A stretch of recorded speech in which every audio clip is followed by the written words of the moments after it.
My friend, money is never just about numbers on a page, bills in your hand.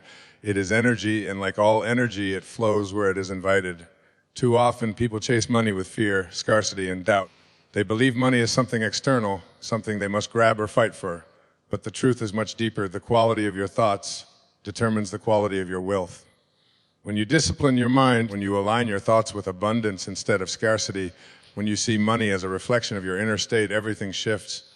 Money begins to flow naturally, not because you forced it, but because you allowed it. Let us walk through 6 powerful truths that will help you master your mind, and in doing so, master your money. Every person walks around with an invisible script in their mind, a story about what money means and how it flows. Some were told as children, money doesn't grow on trees. Others grew up hearing, rich people are greedy. These phrases may seem harmless, but they plant seeds deep inside the subconscious mind. Over time, those seeds grow into limiting beliefs that control financial destiny. If you believe money is scarce, that belief will dictate your actions. You will hesitate to invest. You will fear taking risks. You will shrink from opportunities. Your reality bends to your thoughts because the mind is a powerful magnet pulling experiences that match its frequency. But beliefs are not permanent. They are patterns of thought, repeated so often that they feel like truth. If you begin to question those patterns, if you shine the light of awareness on them, you can rewrite your financial destiny. Imagine this: instead of repeating, I can't afford it, you practice saying, I am open to wealth, I am ready for opportunities, money flows easily to me. At first it feels unnatural, but with repetition your mind begins to shift. This is not wishful thinking, it is reprogramming. Just as a computer runs on software, life runs on beliefs. If the software is outdated, the system malfunctions. But once you install new software, beliefs of abundance, worthiness, and possibility, the system works smoothly. So ask yourself, what are the hidden beliefs I carry about money? Then one by one, replace them with empowering truths. Wealth begins not in the wallet, but in the mind. Scarcity is not about what you have, it is about how you think. A millionaire can still think in scarcity, worrying constantly about losing it all. A person with little can think abundantly, knowing that life always provides enough. Scarcity says, there's never enough. It creates fear, comparison, and hoarding. People trapped in scarcity often sabotage themselves. They reject opportunities because they fear failure. They undercharge for their work because they don't believe in their value.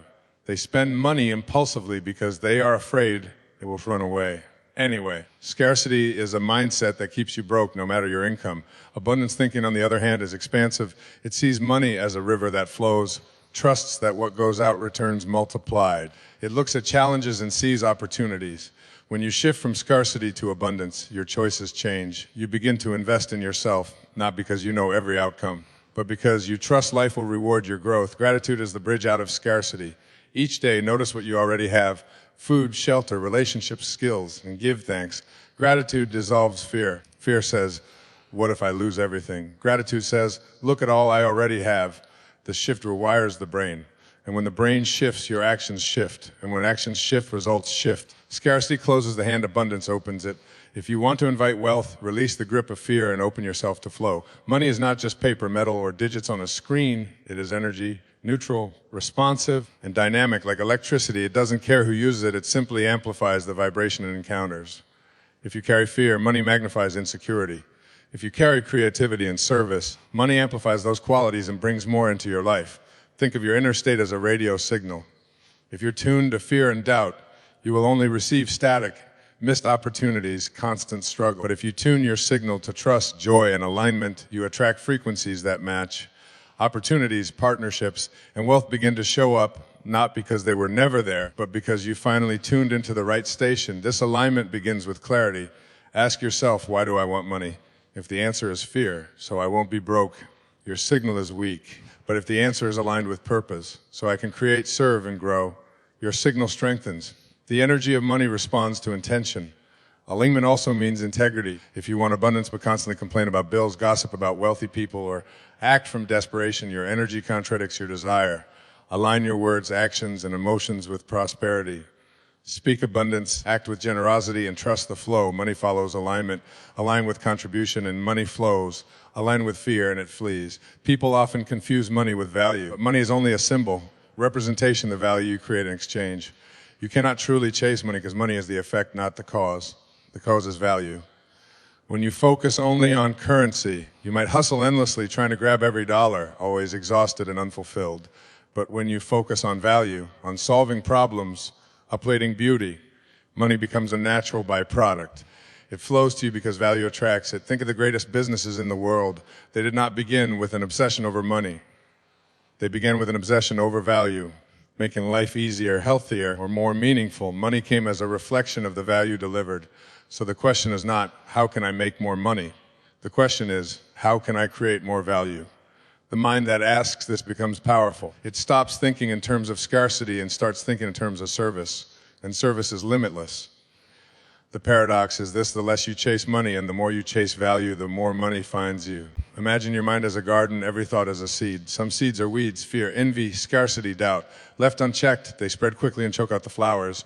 Other seeds are flowers: faith, vision, abundance, gratitude. These need watering, sunlight, and care. Most people leave their mental garden unattended. Negative seeds from society, media, and childhood stories grow wild. Then they wonder why their financial life is overrun with weeds. Disciplining your mind means daily tending to your inner garden. Meditation pulls out the weeds of distraction. Visualization plants seeds of possibility. Affirmations water the soil with belief. Reading and learning provide sunlight for growth. This is not a one-time event, it is a lifelong practice. Just as you cannot water a plant once and expect it to thrive forever, you cannot think one positive thought and expect permanent abundance. Discipline means returning daily, cultivating, pruning, and nurturing. A disciplined mind is powerful. It stays focused when others panic. It sees opportunity in crisis. It resists fear when the world screams scarcity. And because money responds to clarity and strength, a disciplined mind naturally attracts wealth. Wealth does not grow in wild, untended soil. It grows in the disciplined garden of the mind. True wealth begins inside. Before the cars, houses, or bank accounts, wealth is a feeling, peace of mind, clarity of purpose, and trust in life's flow. When you cultivate this inner wealth, the outer wealth follows. When people think, too often, once I have money, I'll feel abundant. But life works in reverse. You must feel abundant first. Feel grateful now, even for the small things. Feel worthy now, even if your bank account is small. Feel prosperous now, even before the evidence arrives. That inner state sends a powerful signal to the universe. I am already abundant. And because the outer world mirrors the inner, life responds. Opportunities arise. People are drawn to your energy. Resources flow toward you. It is not magic, it is alignment. Wealth as an inner state also protects you. Because if wealth is only outer, it can vanish. Markets crash, economies shift, businesses fail. But if wealth is inner, it cannot be taken. You remain centered, creative, and calm, and from that place you rebuild again and again. Master your inner state, and you will never fear money again. For you will know money is not the source of wealth. It is the result of it. My friend, mastering money is never about chasing paper. It is about mastering thought. Your beliefs create your reality. Scarcity keeps you small. Alignment attracts opportunity. Value draws currency. Discipline tends your inner garden. True wealth begins inside, not outside. When you master your mind, you don't need to chase money. Money is you. More importantly, you realize money was never the goal. The goal is freedom, service, and the joy of living abundantly. Money simply becomes the companion on the journey. So begin not with your bank account, but with your thoughts. Begin not with fear, but with faith. Begin not with desperation, but with alignment. Master your mind, and you will master your money.